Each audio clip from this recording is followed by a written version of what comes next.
بسم اللہ الرحمن الرحیم. ناظرین السلام علیکم. آپ دیکھ رہے ہیں صابر شاکر یوٹیوب چینل، اور سب سے پہلے یہ گزارش کریں گے کہ آپ چینل کو سبسکرائب کر لیں اگر نہیں کیا، اور اس کے بعد لائک کا بٹن دبائیے، پھر بیل آئیکن کو بھی پش کر دیجیے تاکہ آپ کو بر وقت خبریں ملتی رہیں، ویڈیوز ملتی رہیں. آج 23 اکتوبر ہے، سال 2019 ہے، اور دن ہے آج بدھ کا. آج وزیر اعظم عمران خان کی طرف سے بڑے بڑے اعلان کیے گئے ہیں. Media persons, senior journalists, anchors, ان کے ساتھ ایک میٹنگ تھی. میٹنگ نہیں تھی بلکہ گپ شپ تھی، انہوں نے انوائٹ کیا ہوا تھا، اور تقریباً یہ 2 گھنٹے سے زیادہ جاری رہی، اور کھل کے باتیں کی گئیں اور سوالوں کے جوابات دیے گئے. سخت سے سخت سوالات عمران خان صاحب سے کیے گئے اور انہوں نے جوابات دیے. کچھ سوالات کو انہوں نے اوائڈ بھی کیا، وہ بھی آپ کو بتائیں گے. ان کے ساتھ پوری ان کی ایک ٹیم تھی، اکانومی کی ٹیم خاص طور پہ انہوں نے اپنے ساتھ بٹھائی ہوئی تھی. مین ان کا آبجیکٹ یہی تھا کہ اکانومی کی صورتحال کے بارے میں بتایا جائے، فردر گورنمنٹ کیا کرنا چاہتی ہے وہ بتایا جائے. ان کے ساتھ تھے وفاقی وزراء، خسرو بختیار صاحب تھے، عمر ایوب صاحب تھے. ان کے جو معاونین ہیں، معاونین خصوصی، اس میں فردوس عاشق امان، یوسف بیگ مرزا صاحب، ندیم افضل چند، ندیم افضل گوندل صاحب، اور یہ لوگ تھے چیئرمین FBR شبر رضا زیدی تھے. یہ سب موجود تھے، اور انہوں نے سب سے پہلے ہم آتے ہیں پولیٹیکل سیاسی خبریں دھرنے کے حوالے سے.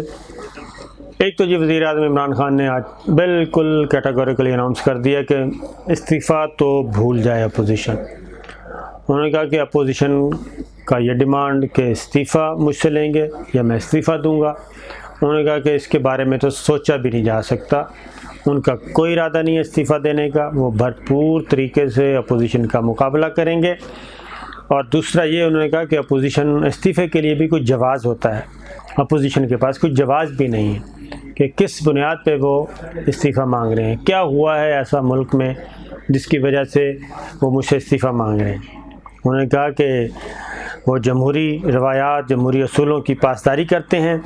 اس لیے انہوں نے کہا کہ یہ جو اپوزیشن کا دھرنا، انہوں نے کہا یہ بائی ڈیزائن ہے. خاص طور پہ مولانا کو انہوں نے تنقید کا نشانہ بنایا. انہوں نے کہا یہ ہے مولانا کا مسئلہ سمجھ سے بالاتر ہے. کبھی وہ یہودی لابی کا کہہ دیتے ہیں، کبھی وہ قادیانی کا معاملہ لے آتے ہیں، کبھی کوئی مسئلہ لے آتے ہیں. ان سے پوچھا جاتا ہے آپ کی ڈیمانڈز کیا ہیں، تو ڈیمانڈز ان کے پاس کوئی ہیں نہیں، تو اس لیے ان سے بندہ کیا بات کرے. یہ بات انہوں نے کی. انہوں نے کہا کہ اب پیپلز پارٹی وہ کہتی ہے مہنگائی ہے. انہوں نے کہا مہنگائی تو اس سے زیادہ تھی پیپلز پارٹی کے دور میں، پہلے 1 سال میں. اگر مہنگائی کی بنیاد پہ کرنا تو پھر پیپلز پارٹی کس لیے آ رہی ہے؟ پیپلز پارٹی کے پاس بھی کوئی واضح ایجنڈا نظر نہیں آتا، کوئی واضح ڈیمانڈ نظر نہیں آتی. اور یہی نون لیگ کا انہوں نے کہا ایک ہی مسئلہ ہے کہ بس وہ کہتے ہیں کہ ہمیں چھوڑ دیں، ہمیں چھوڑ دیں، ہمیں جانے دیں، بات ختم. تو انہوں نے کہا کہ میں یہ کیسے کر لوں؟ انہوں نے کہا کہ NRO میں کیسے دے دوں، کیونکہ اس ملک کو بربادی تک لانے میں ان لوگوں کا حال ہے. میرا تو موٹو یہ ہے کہ کلین گورنمنٹ دینی ہے. ہم کلین گورنمنٹ دینے کی کوشش کر رہے ہیں. ابھی تک کوئی اسکینڈل نہیں آیا، کوئی لوٹ مار شروع نہیں ہوئی، کوئی ایسی چیز نہیں آئی کہ جس کی بنیاد پہ ہم کہیں.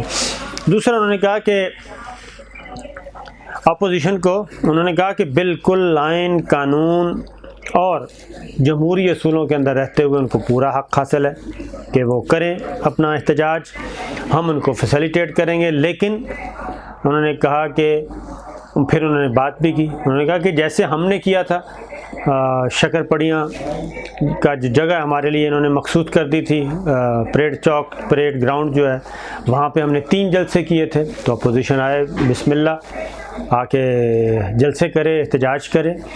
اور انہوں نے یہ بھی کہا کہ آج ہماری مذاکراتی ٹیم کے ساتھ میری میٹنگ تھی، یعنی کہ وزیر اعظم کی. تو انہوں نے کہا کہ کل وہ مذاکراتی ٹیم جو ہے حکومت کی، وہ جائے گی اور جا کے بات کرے گی ان سے اور ان سے پوچھے گی. اور لیکن کسی بھی ڈیمانڈ کے بغیر ان کو یہ ان کا جو استحقاق ہے، جمہوری حق ہے احتجاج کرنا مہذب معاشروں میں، وہ حق گورنمنٹ تسلیم کرتی ہے۔ اس کے علاوہ اگر ان کا کوئی خیال ہے کہ جناب کوئی بڑے بڑے کام کوئی ہو جائیں گے، تو ایسی چیز نہیں ہے۔ حکومت ہم کر رہے ہیں، حکومت کرتے رہیں گے۔ پھر ایک اور چیز انہوں نے کہی، انہوں نے پوچھا ہم نے کہ آخر آپ کے ذہن میں کیا ہے، ان کا آبجیکٹ کیا ہے؟ انہوں نے کہا کہ بات یہ ہے کہ جناب ان کا تکلیف کا ایشو کیا ہے۔ تکلیف کا ایشو یہ ہے کہ اس وقت جو سیٹ اپ ہے military establishment, general Qamar Javed Bajwa جس کی قیادت کر رہے ہیں، اور ہم ہیں سول لیڈرشپ، انہوں نے کہا کہ دونوں کے درمیان بہت زیادہ انڈرسٹینڈنگ ہے۔ اسٹیبلشمنٹ حکومت کے ساتھ ہے، حکومت اسٹیبلشمنٹ کے ساتھ ہے، ایک دوسرے کو سپورٹ کر رہے ہیں، اور انہوں نے کہا کہ لگتا ایسا ہے کہ وہ اس پارٹنرشپ کو ختم کروانا چاہتے ہیں، اور ان کے مسئلہ یہ ہے کہ حکومت میں اور ملٹری اسٹیبلشمنٹ میں اتنے اچھے تعلقات کیوں ہیں۔ یہ وزیر اعظم عمران خان نے کہا، کیونکہ ان سے پوچھا گیا کہ تاجر جو ہیں وہ آرمی چیف سے ملے ہیں، کیوں ملے ہیں، آپ سے ملنا چاہیے تھا۔ تو وزیر اعظم عمران خان نے کہا کہ آرمی چیف نے مجھ سے پوچھا تھا جنرل باجوہ نے کہ بزنس کمیونٹی ملنا چاہتی ہے، تو میں نے کہا بالکل ضرور ملیں، آپ ان سے بات کریں، اور انہوں نے کہا کہ یہ میرے نالج میں تھا اور میری منشا بھی شامل تھی، اور میری اجازت سے جنرل باجوہ ملے تھے بزنس کمیونٹی سے، تاجروں سے، صنعت کاروں سے، اور میری اپنی ٹیم جو ہے، مشیر خزانہ ادھر موجود تھے، چیئرمین FBR موجود تھے، اور ہمارے وزیر حماد اظہر موجود تھے۔ تو انہوں نے کہا کہ اس میں کیا ہے؟ انہوں نے کہا کہ اصل تکلیف ہی یہ ہے، اصل پیٹ میں درد ہی یہ ہے کہ یہ سب کچھ بڑا سموتھ کیوں چل رہا ہے، آپس میں ان کی لڑائی کیوں نہیں ہے۔ یہ انہوں نے بتایا، اور یہ بڑی معقول بات میں سمجھتا ہوں کہ خان صاحب تک یہ اگر ان کی اپنی اسیسمنٹ ہے تو یہ بڑی صحیح اسیسمنٹ ہے۔ انہوں نے کہا کہ مسئلہ یہ ہے کہ ہر کوئی سمجھتا ہے کہ جو طاقتور ہوتا ہے اس کی طرف جانے کی کوشش کرتا ہے، اور انہوں نے کہا ہمارا پولیٹیکل کلچر ایسا ہے کہ ملٹری اسٹیبلشمنٹ کو طاقتور سمجھا جاتا ہے، تو ٹھیک ہے۔ انہوں نے کہا کہ ہماری کمزوریاں ہیں، تو اس لیے انہوں نے کہا کہ انہوں نے کہا کہ دیکھیں ملٹری اسٹیبلشمنٹ اور ہم اگر ایک پیج پہ ہیں تو اس کے فائدے انہوں نے کہا کتنے ہو رہے ہیں۔ انہوں نے کہا اس کے فائدے یہ ہو رہے ہیں کہ ہماری فورن پالیسی جو ہے وہ سٹرونگ ہوتی جا رہی ہے اور ملٹی ڈائمینشنل ہوتی جا رہی ہے۔ انہوں نے کہا کہ دیکھیں سعودی عرب کے ساتھ ہمارے تعلقات بیک وقت 4 ملک ہیں، 4 مثالیں دی انہوں نے، 4 ملک ہیں لیکن آپس میں نہیں بنتی، لیکن ہمارے ساتھ تعلقات سب کے اچھے ہیں، سعودی عرب، ایران، قطر، ترکی۔ انہوں نے کہا یہ، پھر انہوں نے کہا کہ چائنا اور امریکہ دونوں کے ساتھ ہمارے تعلقات چائنا سے پہلے ہی اچھے تھے، امریکہ کے ساتھ بھی اب بحال ہو رہے ہیں، ریسٹور ہو رہے ہیں اور اچھے تعلقات جا رہے ہیں۔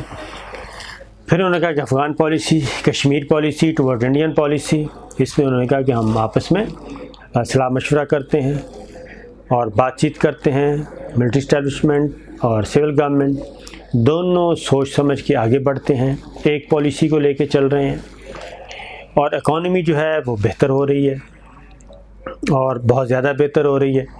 اور انہوں نے جاتے جاتے یہ بھی بتایا کہ ڈالر کا ریٹ گرنے والا ہے، ڈالر اب اوپر نہیں جائے گا بلکہ ڈالر نیچے آئے گا، اور اس سے آپ اندازہ کر لیں کہ جنہوں نے ڈالر جمع کیے ہیں ان کے لیے کیا ہونے والا ہے۔ انہوں نے کہا کہ اکانومی اتنی سٹیبل ہو چکی ہے، اتنے پازیٹیو سائنز آ رہے ہیں اس کے کہ اب معاملات آگے جا رہے ہیں۔ اور انہوں نے کہا کہ جب اتنی سٹیبلٹی ہو ملک میں تو پھر ایسے موقع پہ مولانا کا دھرنا شکوک و شبہات تو پیدا کرتا ہے کہ آخر وہ کیا چاہتے ہیں، وہ کیوں ایسا کرنا چاہتے ہیں۔ اور پھر انہوں نے ایک اور بات بھی کہ انہوں نے کہا یہ ہے بائی ڈیزائن، یہ بائی ڈیزائن ہے، بڑا سوچ سمجھ کے کیا جا رہا ہے اور اس کا نقصان پاکستان کو ہوگا۔ اس کی انہوں نے مثال دی، انہوں نے کہا کہ اس وقت مولانا کے دھرنے کو، مولانا کے احتجاج کو، ان کی تقریروں کو جو سب سے زیادہ جو ملک استعمال کر رہا ہے وہ ہے انڈین میڈیا۔ انہوں نے کہا کہ آپ دیکھنا شروع کر دیں، مولانا ادھر نظر آ رہے ہوں گے۔ تو آخر کیا وجہ ہے کہ انڈین میڈیا جو ہے وہ مولانا کے دھرنے کو اتنی ہوا کیوں دے رہا ہے، اس کے بارے میں اتنی ہائپ کریٹ کیوں کر رہا ہے اور اس کی کامیابی کے لیے توغ و دو کیوں کر رہا ہے؟ جب ہم نے پوچھا ان سے کہ آپ کے پاس، ہاں انہوں نے کہا کہ یہ بیرونی امداد بھی لگتا ہے کہ اس میں شامل ہے اس دھرنا ایونٹ میں۔ ان سے پوچھا گیا کہ آپ یہ بتائیں کہ یہ آپ کی انفارمیشن ہے یا آپ کی اسیسمنٹ ہے؟ انہوں نے بڑے اوائڈ کیا اس سوال کو، پھر پوچھا گیا، پھر انہوں نے کہا کہ یہ اسیسمنٹ ہے، میرے پاس انفارمیشن کوئی نہیں لیکن اسیسمنٹ ہے، اور ان وجوہات کی بنا پر میں کہہ رہا ہوں۔ پھر جناب ایک اور چیز نواز شریف صاحب کے بارے میں کہا گیا کہ جناب آپ نواز شریف صاحب کو ہاسپٹل میں ان کے ساتھ کیا ہوا، اور آپ ان کو ملنے کیوں نہیں دے رہے، ان کو باہر جانے دیں، مریم بی بی سے ملاقات کرنے دیں۔ انہوں نے بڑا کلیئر کہا کہ میرا نواز شریف صاحب سے کوئی ذاتی لین دین نہیں ہے۔ نیب نے ان کو پکڑا، پاناما میں وہ پکڑے گئے، نیب نے پکڑا، احتساب عدالت نے سزا دی، وہ اس وقت جیل میں ہیں، ان کی صحت، ان کا سب کچھ وہ ڈاکٹر لک آفٹر کر رہے ہیں۔ انہوں نے کہا میرا کوئی لینا دینا نہیں ہے۔ بیمار پکڑا، مقدمہ نیب نے بنایا، پکڑا نیب نے، سزائیں عدالتوں نے دیں، اور اس وقت دیں جب ان کی حکومت ہی نہیں تھی، تو اس وقت کے معاملات اس میں میرا کیا عمل دخل ہے، اور اگر ان کی طبیعت خراب ہے تو اس میں میرا کیا لینا دینا ہے۔ انہوں نے کہا کہ یہ نواز شریف کے مستقبل کا فیصلہ عدالتیں کریں گی، قانون کرے گا، یہ ان کا اور ان کا معاملہ ہے، میرا ایز پرائم منسٹر اس میں کوئی عمل دخل نہیں ہے۔ تو ہیلتھ گراؤنڈز پہ بھی اگر باہر جانا چاہتے ہیں تو وہ بھی انہوں نے کہا عدالتیں فیصلہ کریں گی، ہم نے تو فیصلہ نہیں کرنا۔ یہ ہو گیا۔ پھر ان سے ایک اور بات بھی پوچھی گئی، ہاں ایک بات انہوں نے اور بتائی، انہوں نے کہا جی میرا یہ کام تھا کہ گورنر پنجاب کو اور سی ایم پنجاب کو کہہ دیا کہ بیسٹ فیسلٹیز جو ہیں وہ دی جائیں نواز شریف صاحب کو ان کی ہیلتھ کے لیے، اور ہر طرح کا ان کو فیسلٹی دی جائے۔ یہ انہوں نے کہا کہ میرا کام تھا، وہ میں نے کر دیا۔ پھر انہوں نے ایک اور بات کہی کشمیر کے معاملے پہ۔